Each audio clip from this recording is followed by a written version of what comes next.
About 5 years ago, Veer Das, the Indian comedian, read out a poem in Washington, D.C. It was a simple satirical piece presenting the contradiction between the two Indias Das came from. He spoke about women's safety, Delhi's AQI, and because this was during the COVID second wave, about the state of affairs at the time. He drew equal amounts of praise and controversy for his performance. But the major theme of the poem remains undeniable. In a country as vast and diverse and historic as India, it's impossible to not have those contradictions at all. Today, a different crisis is making that contradiction very difficult to ignore. Since about early March, a certain item has been very difficult to attain. Everyone has been talking about how Diet Cokes have disappeared from dark store and physical store shelves alike. And considering how hot Bangalore summers are looking, everyone has been hoping to get a sip of their preferred zero sugar beverage. In fact, a Bangalore Reddit user actually even made the physical trip to a bar, by the way, even though they were underage, and still came back empty handed. They ended their Reddit post by asking, like, is the Diet Coke ship stuck in the Strait of Hormuz or what? With two crying emojis. It's funny, but in a way, they'd pretty much actually hit the nail on the head. Because you see, the factories that process the aluminium that eventually becomes your cans or a foil or a medicine blister pack need intense levels of heat to shape metal. And to create those levels of heat, you need fuel. And that fuel is what is stuck in the Strait of Hormuz. So the teenager on the hunt for Diet Coke is on one side of the spectrum. On the other are the people who work the very factories who suddenly have less or no fuel to work with. The effect has been immediate and concerning. Gaurav Mittal, who is the CFO at a Delhi based aluminium manufacturing plant, told Business Standard that their factory had been shut for a week in mid March. The worst part is, he also had 300 to 500 workers sitting idle with no work. And it's not just the aluminium processing units that have been hit. If you're wondering why the plastic bottles of Diet Coke have also been tough to find, it is because even plastic manufacturing units have seen a huge dip in the raw materials they need to work with. You see, the PET bottles that your soda and juice and bottled water come in are made from petrochemicals, which are derived from crude oil and natural gas. Again, both flow through the strait. A contract worker from Odisha named Ratan Singh told Business Standard that a month before the war began, the workers didn't even have the time to sit and relax. But now, the machines have fallen silent. And Singh was out of work by March, just a month after the US Israel war on Iran began. So, these factories being idle and workers being in a livelihood crisis is the painful reality behind the Diet Coke story. And turns out, while the war on Iran looks like the cause, it didn't create the problem. It just made an existing one worse.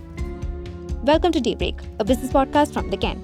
I'm your host, Richa Verghese, and every day of the week, my co-host Nika Sharma and I will bring you one news story that is worth understanding and worth your time. Today is Wednesday, the 29th of April.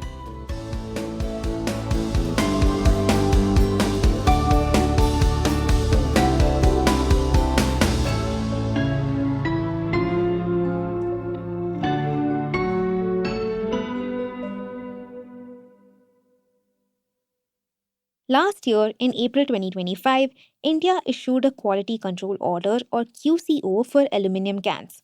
What that means is that aluminium cans would have to go through a certification process to get a BIS or Bureau of Indian Standards mark and a valid license before they could be sold. Now, about 20% of India's cans are actually imported from Sri Lanka, UAE, Germany, Thailand, Poland, and Indonesia. Because of the certification, the suppliers in these countries now have to undergo inspection before their imports can be sold here. That inspection was going to take months. Meanwhile, the major can manufacturers in India, called Ball Beverage Packaging India and Can Pack India, were already running at full capacity before the QCO even happened. So, you had a domestic supply that was maxed out while overseas suppliers were waiting for the go ahead paperwork. Because of the genuine shortage, the government actually even ended up extending the deadline twice. And in the meantime, because it was summer, demand was also at a peak. So, to make sure that there was no real disruption, before the QCO deadline could kick in, beverage companies doubled their imports. And get this, specifically from Sri Lanka and West Asia. This was in January of this year. So, when the war began in February, it hit the shipments that were already a buffer, the fallback option. And for the production that was happening in India, the fuel shortage caught up quickly.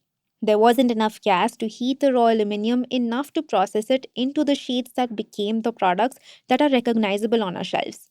It goes beyond just cans, by the way, to all kinds of aluminium plants. The result? Well, like I mentioned earlier, factories running at reduced capacity, workers out of jobs, and output slashed by half. Ankur Agarwal, the General Secretary of Aluminium Extrusion Manufacturers Association of India or ALEMAI, told Business Standard that at least 25 aluminium processing units have shut operations completely. Almost 200 others are running at a reduced capacity, some as low as 50 to 60%. And industry output has gone from 70,000 tons a month to nearly 45,000 tons. And while aluminium took the most visible hit, well, visible via Diet Coke, other packaging options also began to look stressed when the raw materials for plastics were affected.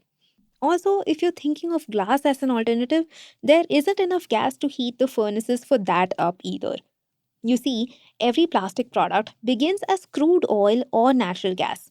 They are processed into something called resin, which is a sort of powder that is then melted and molded into bottles, pouches, bags, and those kind of things. So, when the war began, the prices for these raw materials went up a lot. For example, the price for PET resin, PET by the way, is the kind of plastic that soda bottles are made of, went up by nearly 75%. What makes this worse is that these raw materials also make up about 70% of the cost of the final product. And again, the impact of this extends across the plastic manufacturing industry. The thing is, obviously, small manufacturers can't absorb that kind of a price jump easily. The Business Standard article I'd mentioned earlier reported that an industrial belt in Odisha had seen more than 40% of the smaller plastic manufacturing units shut down. Meanwhile, the remaining medium and large units have reduced their capacity by 50 to 70%. In all of this, though, the people who come out with the shortest end of the stick are the workers. Even the factory managers admitted that it's the contract laborers who are the first casualty when production is impacted like this. Out of the about 1,500 workers who work in this belt on a normal day, 700 have lost their jobs. A worker named Rabindra Sahu told Business Standard that he has been waiting for a call to join the factory again. And as he idles at a tea stall near his factory, he worries about how long he can manage this. He fears that if the war goes on, his children will starve. In the same report, Karthik Chandrakar, a production in charge at a factory, said that what was more frightening than the immediate loss of income was actually the uncertainty of it all. And as workers like Sahu wait for a call and others choose between returning home or looking for some other opportunity, the uncertainty of whether war goes on or not continues to hang.